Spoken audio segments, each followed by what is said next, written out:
Je m'appelle Hélène Jouy, je suis artiste plasticienne actuellement en résidence au Labo des Arts. Euh, J'articule mon travail autour des thématiques liées principalement au fait de rendre visible, de rendre tangible les processus inconscients de décision, que ce soit aussi bien de l'ordre du factuel que de l'émotionnel, etc. Pour ce faire, en fait, donc j'ai deux médiums. Je vais avoir le médium aquarelle et le médium plastique. Concernant le médium aquarellé, j'aime beaucoup utiliser le principe de l'appareil Idoli, c'est-à-dire de trouver des visages, quelque chose de figuratif, souvent humain, dans des tâches ou des choses assez abstraites.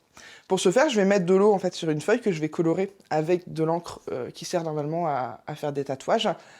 Dans l'idée, j'aime beaucoup le symbolisme de cette matière pour le fait de marquer de manière pérenne, ad vitam, son support, que je vais venir rehausser avec de la pierre noire, toujours dans l'idée de pouvoir marquer une époque, de pouvoir poser une pierre sur quelque chose qui durera dans le temps. Euh, Concernant la recherche plastique, quant à elle, je vais assembler différents matériaux, des objets. Ça peut être du minéral, du végétal, des ossements, beaucoup, des objets ici principalement de la religion catholique, que je vais détourner pour graviter autour de thématiques qui peuvent être aussi bien sacrées que le blasphématoire, l'éros, le thanatos.